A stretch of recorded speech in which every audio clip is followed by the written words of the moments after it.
Wolfgang von Trips. En septiembre de 1961, el Gran Premio de Italia en Monza atrajo a la élite de las carreras de Fórmula 1. Entre ellos se encontraba el conde Wolfgang von Trips, un noble alemán cuyo origen aristocrático parecía estar reñido con el peligroso mundo de las carreras de coches. Von Trips estaba a solo 2 carreras de asegurar el campeonato mundial para Ferrari, una posición que lo había puesto en el centro de atención ese fin de semana. En la segunda vuelta de la carrera, el Ferrari de Von Trips viajaba a más de 150 millas por hora en la aproximación a la curva parabólica. A su lado estaba el Lotus de Jim Clark. En una fracción de segundo, sus ruedas se tocaron. El contacto fue mínimo, pero a esas velocidades resultó desastroso. El Ferrari de Von Trips se volvió instantáneamente inestable. El coche se deslizó de lado y luego se elevó por los aires. Como un misil sin control, el Ferrari voló hacia la zona de espectadores, donde los aficionados observaban detrás de una valla baja. No tuvieron tiempo de reaccionar. El coche se estrelló contra la multitud y la valla con una fuerza brutal. El metal se retorció y se hizo trizas. El impacto lanzó a Von Trips fuera de su cabina, su cuerpo rodando por el suelo como un muñeco de trapo. Su casco salió despedido. Su cabeza desprotegida golpeó repetidamente la superficie de la pista. Los testigos describieron una escena de caos y horror. La sangre manchaba el césped. 15 espectadores yacían muertos o moribundos, sus cuerpos destrozados por el impacto del Ferrari o cortados por sus componentes metálicos. Los servicios de emergencia se vieron desbordados por la magnitud del desastre. El propio Von Trips yacía inmóvil en la pista. Su cuello se había roto en la violenta expulsión del coche. Había muerto instantáneamente al impactar contra el suelo, su cuerpo aún caliente cuando los oficiales lo alcanzaron. La carrera continuó a pesar de la tragedia. Mientras los autos rugían pasando junto al lugar del accidente, los oficiales cubrieron el cuerpo de Von Trips con una lona. Los sueños de campeonato del alemán terminaron allí, sobre el asfalto de Monza, su vida truncada a los 33 años y sus esperanzas de título entregadas a su compañero de equipo, Phil Hill, quien se convirtió en campeón mundial ese día. Ayrton Senna. El 1 de mayo de 1994, el Gran Premio de San Marino en Imola estaba bajo una nube oscura. Tan solo un día antes, el piloto austriaco Roland Ratzenberger había muerto durante la clasificación. A pesar de esto, Ayrton Senna, el tricampeón mundial y posiblemente el mejor piloto de Fórmula 1 de la historia, ocupó su lugar en la parrilla de salida. Su auto Williams estaba en la pole position, un lugar familiar para el maestro brasileño. La carrera comenzó y Senna se adelantó como era de esperarse. En la séptima vuelta, su auto entró en la curva Tamburello, de alta velocidad, a aproximadamente 190 millas por hora. Lo que sucedió después sería analizado durante años. El Williams repentinamente se desvió de la trayectoria, continuando recto donde la pista giraba a la izquierda. En los segundos finales, la telemetría mostró a Senna intentando desesperadamente frenar el auto. Logró reducir la velocidad a unas 135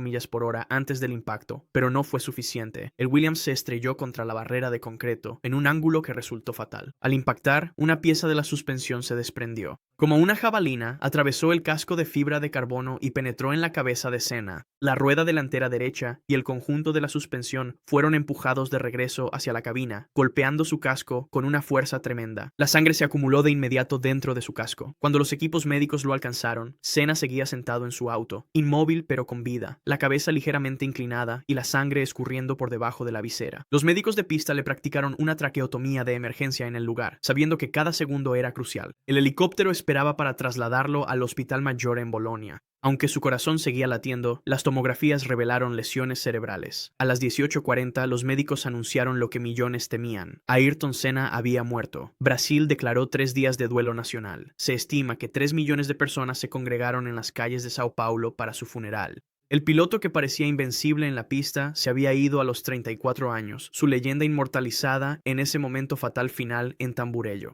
Roland Ratzenberger. El 30 de abril de 1994 comenzó en Imola la sesión de clasificación para el Gran Premio de San Marino.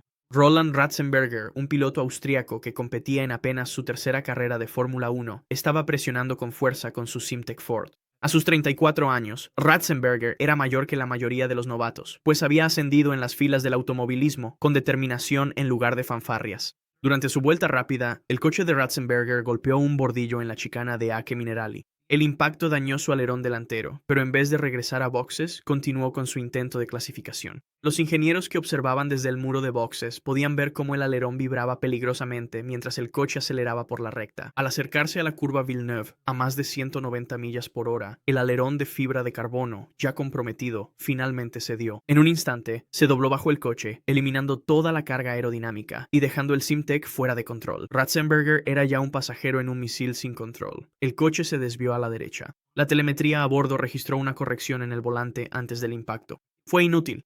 El Simtek chocó contra el muro de concreto a alta velocidad. El impacto fue tan fuerte que la cabeza de Ratzenberger se inclinó hacia adelante contra el habitáculo, causándole una fractura basal de cráneo. El arnés de seguridad que lo mantenía en el coche fue el mecanismo de la lesión fatal, ya que su cuerpo quedó fijo mientras su cabeza se movía violentamente hacia adelante. Cuando los comisarios llegaron, Ratzenberger estaba inmóvil, con la cabeza en un ángulo antinatural. Los médicos lo sacaron del coche y empezaron la reanimación cardiopulmonar.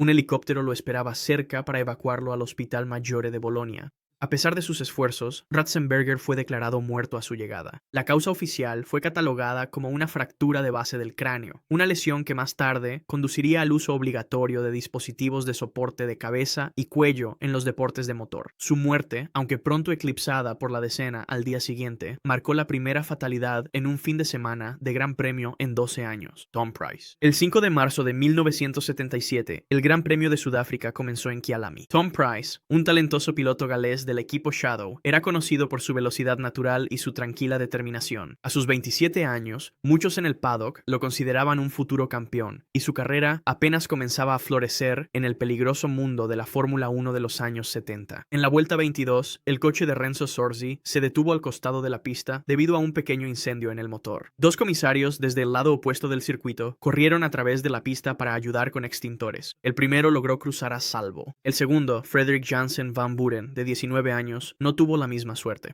Cuando Price coronó la subida después de la recta principal, viajaba a aproximadamente 170 millas por hora. El comisario apareció de repente frente a él, cruzando directamente en su trayectoria. No hubo tiempo para reaccionar, ni posibilidad de evitarlo. El impacto fue devastador. El Shadow golpeó a Van Buren con tal fuerza que el cuerpo del comisario fue lanzado por los aires, cayendo a cientos de metros de distancia. Su cuerpo quedó tan mutilado que al principio los oficiales no pudieron identificar de qué comisario se trataba, pero el horror no terminó ahí. El extintor de 40 libras que llevaba Van Buren fue golpeado por el coche de Price y se convirtió en un proyectil mortal, volando hacia el rostro de Price a casi 200 millas por hora. El extintor impactó el casco de Price con una fuerza devastadora, levantando parcialmente su casco y causándole heridas fatales en la cabeza. El impacto fue tan severo que el casco integral no ofreció ninguna protección significativa. El coche de Price continuó por la recta, ya sin el control de su piloto. Con Price ya muerto al volante, el Shadow se desvió hacia el Ligier de Jacques Lafitte antes de finalmente detenerse. Cuando los oficiales llegaron al coche, encontraron a Price aún sujeto en la cabina, con el rostro irreconocible por el impacto. La carrera continuó alrededor de los dos cuerpos cubiertos en y cerca del circuito. Los procedimientos de bandera roja de la época no se consideraron necesarios para estas muertes. Ronnie Peterson. El 10 de septiembre de 1978, el Gran Premio de Italia en Monza comenzó en medio del caos. Ronnie Peterson, el piloto sueco apodado Super Swede por su espectacular estilo de conducción, estaba en su Lotus negro, partiendo desde la mitad de la parrilla. Alto, rubio y querido universalmente en el paddock, Peterson era una de las figuras más populares de la Fórmula 1.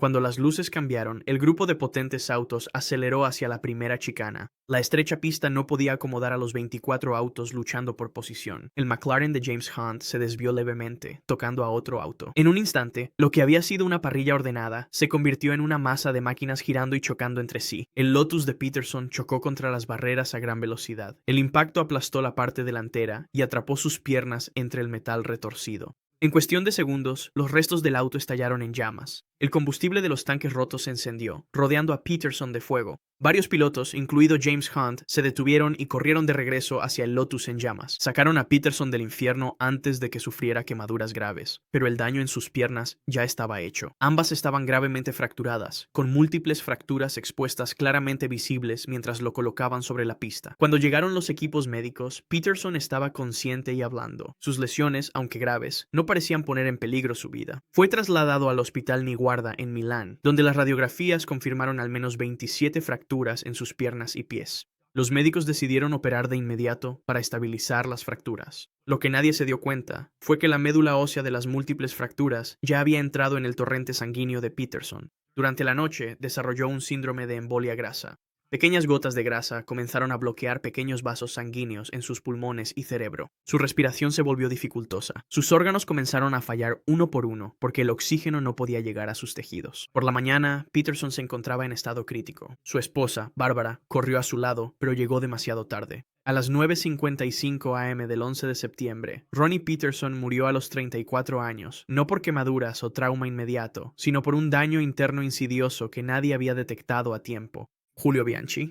El 5 de octubre de 2014, el Gran Premio de Japón en Suzuka estaba azotado por la lluvia torrencial de un tifón que se acercaba. La carrera había comenzado bajo condiciones de coche de seguridad y la visibilidad era mala. Jules Bianchi, piloto francés de 25 años de Marussia y prospecto de la Academia Ferrari, luchaba para ganar a su equipo puntos valiosos para el campeonato. En la vuelta 43, la lluvia se intensificó. El Sauber de Adrian Sutil ya había hecho aquaplaning y salió de la pista en la curva Dunlop, chocando contra la barrera de neumáticos. Se había enviado una grúa de rescate para retirar el coche de Sutil, ubicada justo más allá de la zona de escape. Cuando Bianchi se acercó a la misma curva, su coche comenzó a hacer aquaplaning sobre la superficie mojada. Perdió el control a unos 134 millas por hora, saliéndose de la pista en el mismo punto donde Sutil lo hizo antes. Pero a diferencia de Sutil, la trayectoria de Bianchi lo llevó directo al vehículo de rescate. El Marussia se deslizó bajo la parte trasera de la grúa de 13 toneladas. No había una falda de seguridad que impidiera tal intrusión. El impacto arrancó el arco antivuelco del coche de Bianchi y provocó una desaceleración medida en 254 G, una de las más altas jamás registradas en el automovilismo. El golpe fue devastador. El casco de Bianchi golpeó la parte inferior de la grúa con una fuerza tremenda.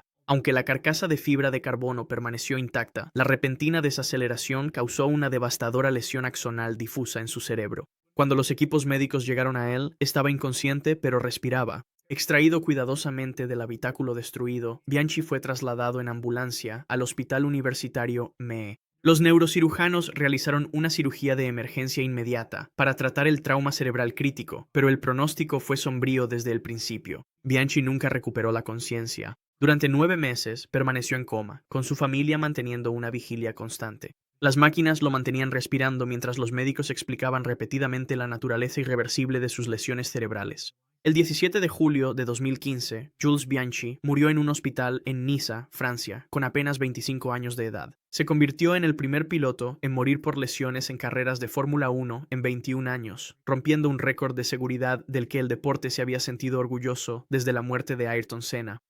Jochen Rindt. El 5 de septiembre de 1970 comenzó la clasificación para el Gran Premio de Italia en el circuito de Monza. Jochen Rindt, un piloto austriaco conocido por su espectacular control del coche y su estilo intrépido, lideraba el campeonato por un margen sustancial.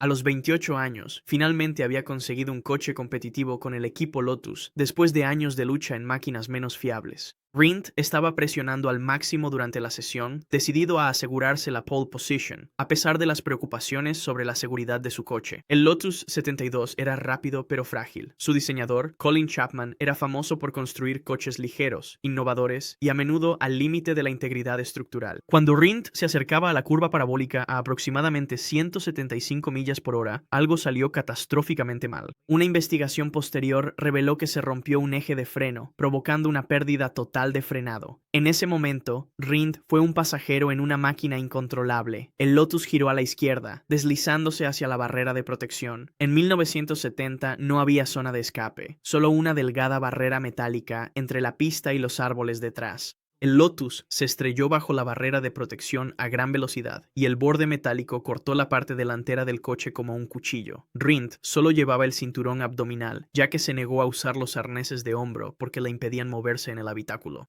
Esta decisión resultó fatal.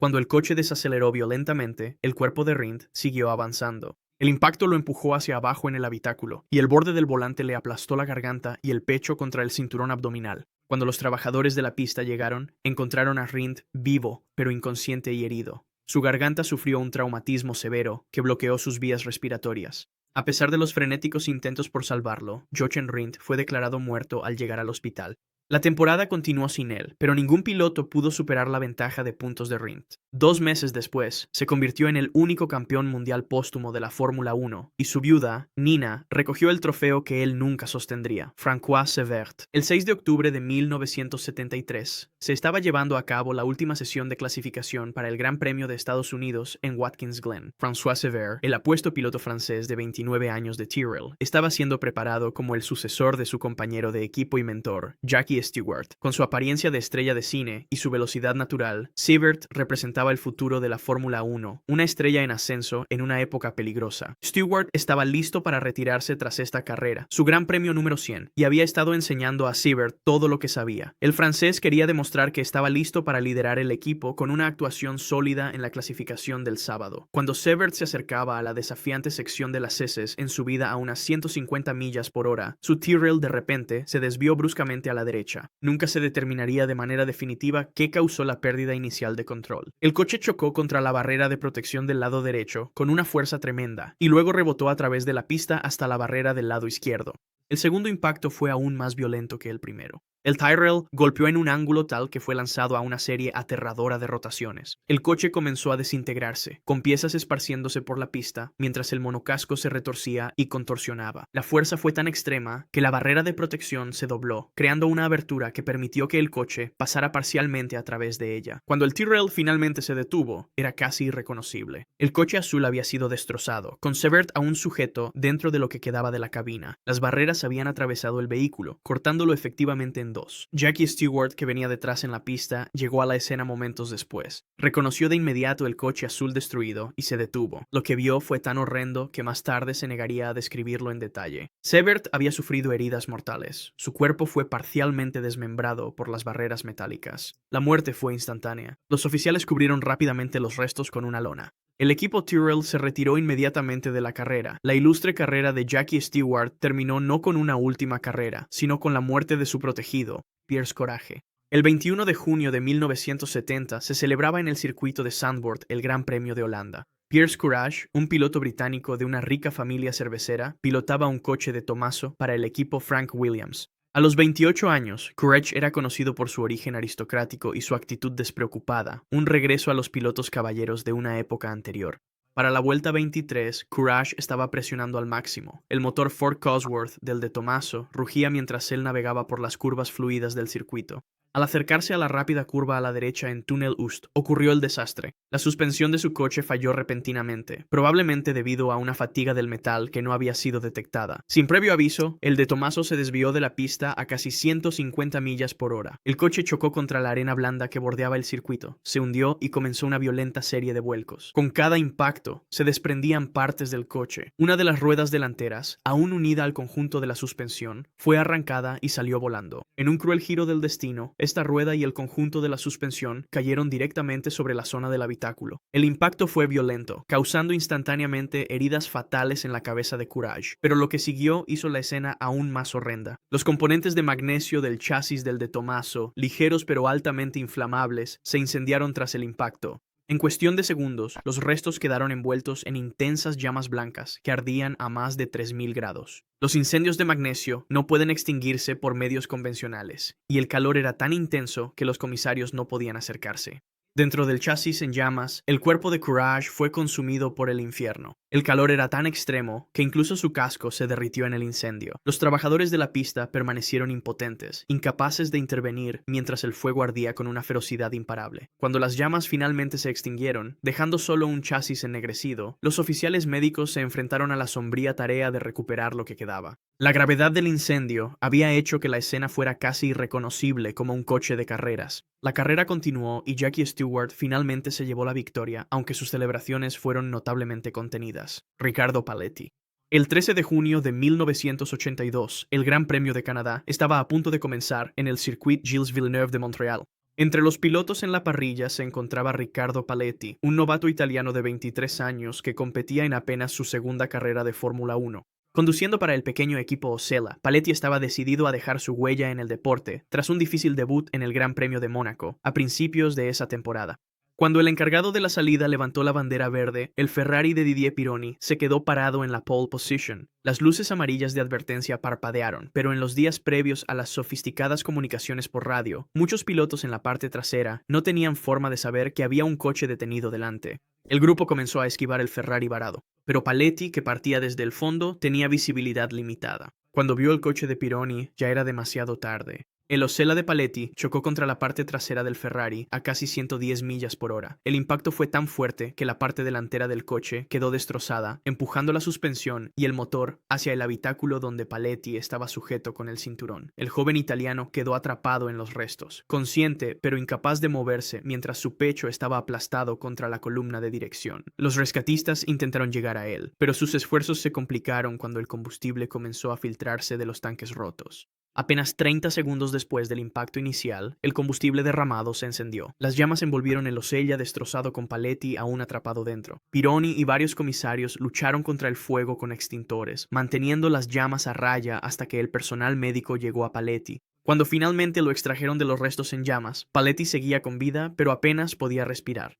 Su pecho había sido aplastado en el impacto, lo que le causó graves lesiones internas. Fue trasladado de inmediato al Hospital Royal Victoria en Montreal, donde los médicos lucharon desesperadamente por salvarlo. A pesar de sus mejores esfuerzos, el trauma era demasiado severo. Riccardo Paletti fue declarado muerto poco después de llegar, habiendo sufrido heridas fatales en el pecho por el impacto inicial y no por el incendio posterior. Mark Donohue. El 17 de agosto de 1975 comenzaron los entrenamientos para el Gran Premio de Austria en el Österreichring. Mark Donohue, un piloto de carreras estadounidense conocido como el Capitán Nisa por su enfoque analítico y su formación en ingeniería, estaba al volante de su March, propiedad de Penske. A los 38 años ya había logrado el éxito en numerosas disciplinas del automovilismo, desde Can-Am hasta NASCAR, e incluso ganó las 500 millas de Indianápolis. Cuando Donohue se acercaba a una sección rápida del circuito, una llanta de su March falló repentinamente. El auto se salió de la pista a gran velocidad, estrellándose contra las barreras. En un intento desesperado por frenar el auto, Donohue logró girar para evitar la barrera de protección sólida, chocando en su lugar contra una serie de redes de contención y vallas publicitarias. El impacto no fue particularmente violento para los estándares de la Fórmula 1. El auto atravesó la valla y se detuvo sin el daño devastador que normalmente se ve en los accidentes mortales. Donohue pudo salir del auto por sí mismo y mantenerse en pie. Parecía estar conmocionado pero en gran medida ileso, quejándose solo de un dolor de cabeza. El personal médico de la pista lo examinó brevemente en el lugar y no encontró lesiones evidentes. El dolor de cabeza fue descartado como una consecuencia probable del impacto, algo rutinario para los pilotos de carreras de la época. Donohue se alejó del accidente y regresó a su hotel para descansar. Durante la noche, su condición se deterioró rápidamente. El dolor de cabeza se intensificó hasta volverse insoportable. Por la mañana, Donohue estaba vomitando y confundido, síntomas clásicos de lo que los médicos identificarían más tarde como una hemorragia cerebral. Un trozo aparentemente menor de escombros había golpeado su casco durante el accidente, causando una hemorragia interna en su cerebro, que iba aumentando la presión lentamente. Para cuando llegó al hospital en Graz, Donohue entraba y salía de la conciencia. Los cirujanos lo operaron de inmediato para aliviar la presión en su cerebro, pero el daño interno era demasiado extenso. Mark Donohue murió 2 días después del accidente sin recuperar la conciencia. La naturaleza tardía de su lesión fatal dejó a compañeros de equipo y amigos en estado de shock. Lo que había parecido un incidente menor se cobró la vida de una de las figuras más respetadas del automovilismo a través de una muerte invisible y silenciosa. Patrick Depailler. El 1 de agosto de 1980, el Hockenheimring en Alemania estaba en silencio, salvo por el sonido de un solo coche de Fórmula 1. Patrick Depailler, el piloto francés de 35 años conocido por su estilo de conducción extravagante y su pasión por las motocicletas, estaba realizando una sesión de pruebas privada para el equipo Alfa Romeo. Se acercaba el Gran Premio de Alemania de ese fin de semana y Depailler estaba decidido a mejorar la puesta a punto del coche. El circuito de Hockenheim de 1980 era una pista temible, con largas rectas que atravesaban un denso bosque. La sección más desafiante era la Ostkurve, una rápida curva a la izquierda que requería absoluta precisión y determinación. Los pilotos la abordaban a más de 170 millas por hora, con solo unas barreras delgadas separándolos de los árboles que había más allá. Aproximadamente a las 10:30 de la mañana, Depailler estaba en su cuarta vuelta del día. Al entrar en la Ostkurve, algo en el coche falló por completo. Investigaciones posteriores sugirieron que se había roto un componente de la suspensión, aunque algunos especularon que la causa fue un fallo en un neumático. Fuera cual fuera la causa, el resultado fue el mismo.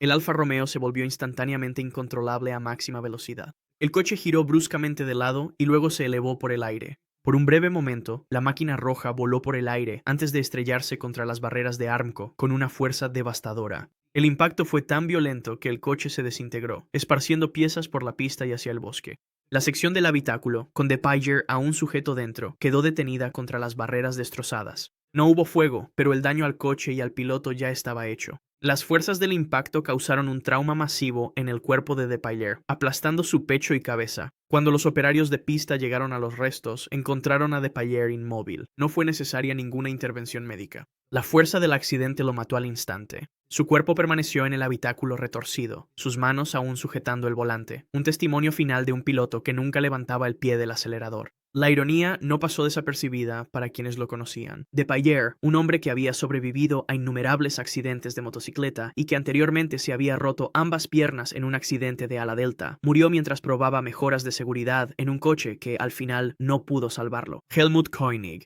El 6 de octubre de 1974, el Gran Premio de Estados Unidos comenzó en Watkins Glen. Helmut Koenig, un novato austriaco de 25 años, conducía el coche poco competitivo de Surtees en su segunda carrera de Fórmula 1. A pesar de su limitada experiencia al más alto nivel del deporte, había demostrado ser prometedor y tenía un enfoque metódico para aprender la difícil pista. En la 10ª vuelta, Koenig estaba navegando el desafiante circuito de Watkins Glen cuando ocurrió un desastre de la forma más mundana. Su neumático delantero derecho se desinfló repentinamente mientras se acercaba a la curva a la derecha al final de la recta. En circunstancias normales, una falla así llevaría a un deslizamiento controlado hacia las barreras, incómodo pero rara vez fatal. El coche se salió de la pista a aproximadamente 140 millas por hora. Koenig se preparó para el impacto mientras el Surtees se acercaba a la valla de protección. Lo que debería haber sido una simple barrera diseñada para absorber la energía y proteger a los pilotos, en cambio, se convirtió en el instrumento de su muerte. La parte inferior de la valla de protección había sido instalada incorrectamente. Cuando el coche de Koenig chocó contra la barrera, en vez de desviar o deformarse como debía, el riel se dio abajo pero quedó intacto arriba. Esto creó un efecto de guillotina mortal. El Surtees se deslizó por debajo de la parte superior de la valla de protección con una precisión terrible. El borde metálico de la barrera golpeó el habitáculo exactamente a la altura de los ojos de Koenig. En un instante, la parte superior de su casco y su cabeza fueron seccionadas limpiamente de su cuerpo. Cuando los comisarios de pista llegaron a la escena segundos después, se enfrentaron a un horror inimaginable. El cuerpo de Koenig permaneció sujeto en la posición de conducción, ya que el arnés de seguridad funcionó perfectamente para mantener su torso en su lugar. Pero donde debería haber estado su cabeza, no había nada. La carrera continuó mientras el cuerpo cubierto de Koenig era retirado de la pista. El anuncio público simplemente indicó que el austriaco había estado involucrado en un accidente. Si quieres ver más videos como este, haz clic en el video que aparece en pantalla ahora y asegúrate de suscribirte.